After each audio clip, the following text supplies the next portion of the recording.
Hi friends, मेरे साथ हैं, इनको इंट्रोड्यूस करने की मुझे बिल्कुल कोई ज़रूरत नहीं, लेकिन हाँ एक बात कहती हूँ, मिल के बहुत अच्छा लग रहा है। How are you? और मुझे भी, मैं एक बार बताऊं कि रूना आशीष न सिर्फ अच्छी दिखती है, वो बहुत अच्छी इंसान भी है, उनकी समझ भी बहुत अच्छी है, जो बहुत कम लोगों में दिखाई देता है। और जैसे जर्नलिस्ट रहते हैं वो सिर्फ आपसे कुछ ऐसे उगलवाना चाहते हैं जो आप नहीं बोलना चाहते, पर ये वैसी नहीं है, ये उस चीज़ को समझती है और बहुत डेप्थ है इनमें।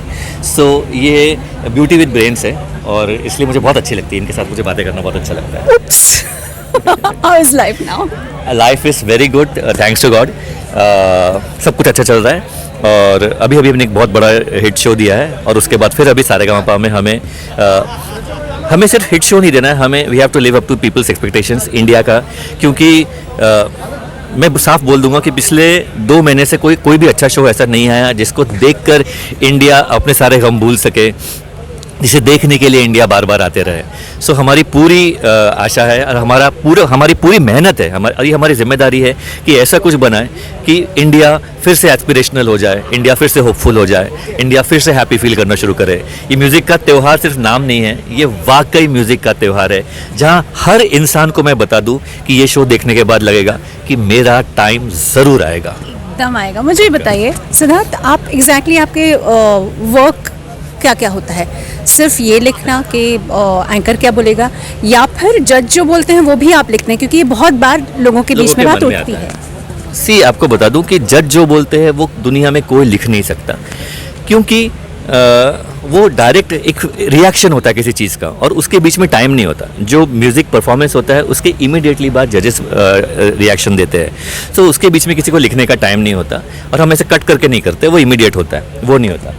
एज अ स्क्रिप्ट राइटर 2 काम रहते हैं, एक तो एंकर जो बोल रहा है उसको इंटरेस्टिंग बनाना, जो लोग नहीं बनाते उनका शो बोरिंग लगता है। सो हमारा काम रहता है कि एंकर जो बोल रहा है उसको इंटरेस्टिंग बनाना। सेकेंडली, हर व्यक्ति की एक जर्नी है, रूना आशीष की भी एक जर्नी है। वो सिंपली एमपी से किसी भी दिन ऐसा नहीं हुआ कि वहाँ से आई, उसने गाड़ी पकड़ी, बैग पकड़ा और कैमरा लिया और यहाँ पर आ गई। उनकी ज़िंदगी में बहुत कुछ घटा है। इस जो घटा है इसको सामने लोगों के लेकर आना, कैसे? इंटरेस्टिंग वे से। अगर मैं ऐसे बोर ही एक डॉक्यूमेंट्री बना दूं इनके ऊपर तो ये सबको बोर लगेगा, लेकिन इसे मैं अगर इंटरेस्टिंगली प्रेजेंट किया कि आप बार बार उसको देखने के लिए आए। मैं थोड़ा सा 1 मिनट और ज़्यादा ले लूँ ताकि मैं समझाऊँ कैसा होता है। कि जैसे अगर आप गणेश पूजा में आप ही के घर से कोई अपने हर इंडिया में गणपति पूजा, दुर्गा पूजा में परफॉर्मेंसेस होते हैं, सो मोहल्ले के लोग परफॉर्म करते हैं वहाँ पर, सो आप एक दिन उनका परफॉर्मेंस देखने जा सकते हैं। सेकेंड डे आप ही के घर के बच्चे का भी हो तो भी आप नहीं जाओगे, क्योंकि आप बोर हो जाओगे, इसका क्या देखना है, इसको तो इतनी बार देखा है।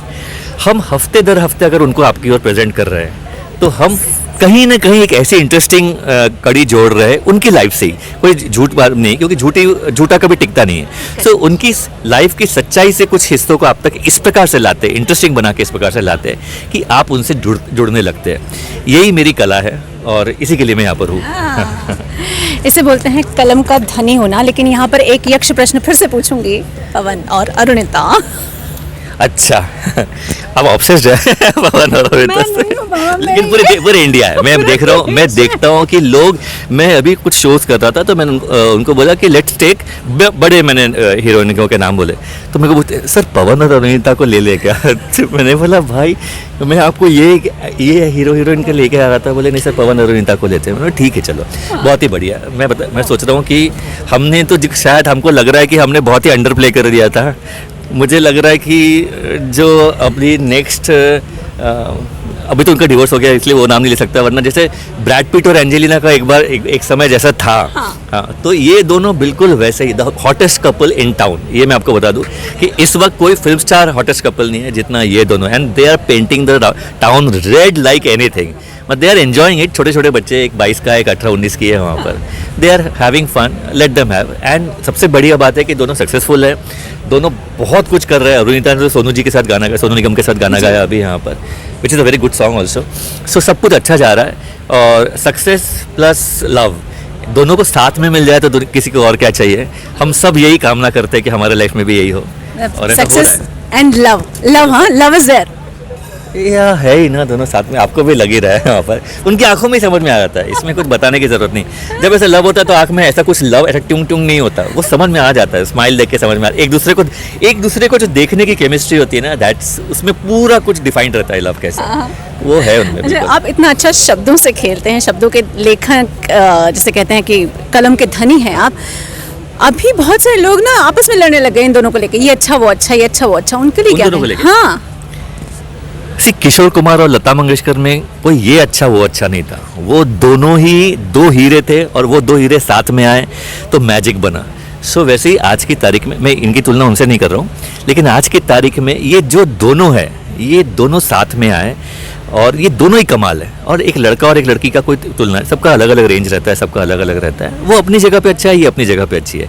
दोनों ही तेंदुलकर नहीं हो सकते ना, एक तेंदुलकर होता है, एक विराट कोहली होता है। सो अगर वो दोनों साथ में आ जाए तो सोचिए कि कितना बड़ा कुछ बन सकता है। तो इट्स लाइक दैट, ये दोनों सब दुआ कीजिए कि ये दोनों साथ में आए, ये बाकी लोग की तरह ऐसा ना हो कि थोड़े दिन तक परुनीता या कुछ ऐसा बन के रहे और फिर बाद में कुछ इसका प का कुछ कहीं और से जुड़ता जाए और उसका रुनीता का कहीं किसी और से जुड़े, ऐसा ना हो। सोचिए, इनको कंपेयर करने के, हमें अभिमान पिक्चर बनाने की ज़रूरत नहीं है, या अकेले हम अकेले तुम बनाने की ज़रूरत नहीं। अपने आइडियाज़ को थोड़ा ठंडा कीजिए and let them be together, let them rock the world. Yes, चलिए जाते जाते सारे गाँव के लिए क्या कहना चाहेंगे? बिकॉज बहुत एक्सपेक्टेशंस लेकर ये भी शो लोग देखने वाले हैं। बिल्कुल, मैं डेफिनेटली चाहूँगा कि आप सबके सब सारेगामापा देखिए, क्योंकि आपको सब में, आपको सारे कंटेस्टेंट्स में, जो 15 लोग हमने सिलेक्ट किए हैं, सब में आपको अपनी फैमिली में से कोई ना कोई ज़रूर दिखाई देगा।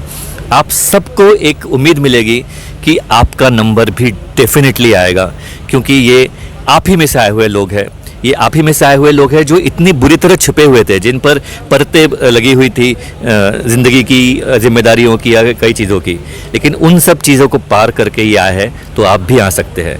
और ये देखने के लिए कि आप भी यहाँ तक पहुँचेंगे, हम लोग वैसे तो फरवरी मार्च तक का कुछ ऐसा डेट है, लेकिन मुझे विश्वास है कि आप लोग हमें इतना साथ देंगे कि हम लोग अगले 15 अगस्त को 12 से 12 फिर शो करेंगे, इसका फिनाले भी। चलिए, शुक्रिया, thank you so much, Runa. God bless you.